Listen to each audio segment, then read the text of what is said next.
मित्रांनो, आज आपण आपल्या यूट्यूब चॅनलमध्ये आपले सर्वांचे पुन्हा एकदा स्वागत.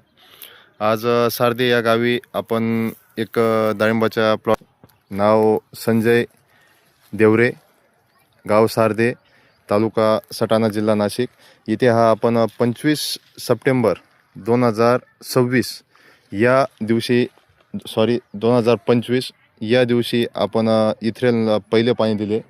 या पाण्यानंतर आपण काही एक नियोजन केलं. आत्ता दिवस झालेले आहेत जवळपास 3.5 महिने. 3.5 महिन्यानंतर हा प्लॉट या पद्धतीने आज डेव्हलप झाला आहे.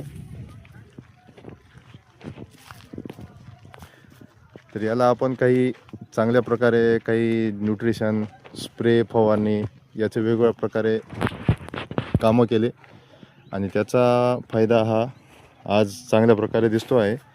अतिशय सुंदर अशा प्रकारे कळी सेटिंग आणि फळसुद्धा आज चांगल्या प्रकारे फुगवणीमध्ये आहे. जवळपास 1500 झाडांचा हा प्लॉट आहे. या प्लॉटवर आपण मुळांसाठी ह्युमिक, मायकोरायझा, IBA तसेच काही ड्रीपमध्ये फॉलेरिया, काही ड्रीपमधून न्यूट्रिशन दिले. तर त्याचा आज हा फायदा आपल्याला दिसतो आहे. आता आपले शेतकरी काही माहिती सांगतील. दादा सांगा, आपल्याला काय काय फरक जाणवला? फरक म्हणजे झाडाची ग्रोथ वाढली, परत लिक्विड फॉर्म चालू केले. काय काय लिक्विड वापरले होते? मॅग्नेशियम सल्फेट, बोरान, किसाईड DF आणि त्यानंतर न्यूट्रिशनमध्ये काय घेतलं होतं आपण? झुमा, त्याच्यामध्ये शॅलजन. बरोबर.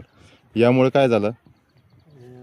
झाडाची ग्रोथ किंवा फुलकळीमध्ये किती फरक जाणवला होता? जवळपास 70-80%. पहिल्या पावसात काही जाणवत होतं का तुम्हाला? खूप कळी निघाली, गळली होती काही अनुभव? थोडीफार गळाली, ड्रॉपिंग झाली होती. बरोबर. ड्रॉपिंग झाल्यानंतर पुन्हा प्लॉट आपण रिकवर झाला. आणि आज कसं वाटतं तुम्हाला प्लॉटवर? आज प्लॉटवर जवळपास 80 ते 90% सेटिंग. आणि किती गाठी आहेत तरी अंदाजा? 100 ते 125च्या आसपास. 100 ते 125 पर्यंत गाठी आहे. बरोबर.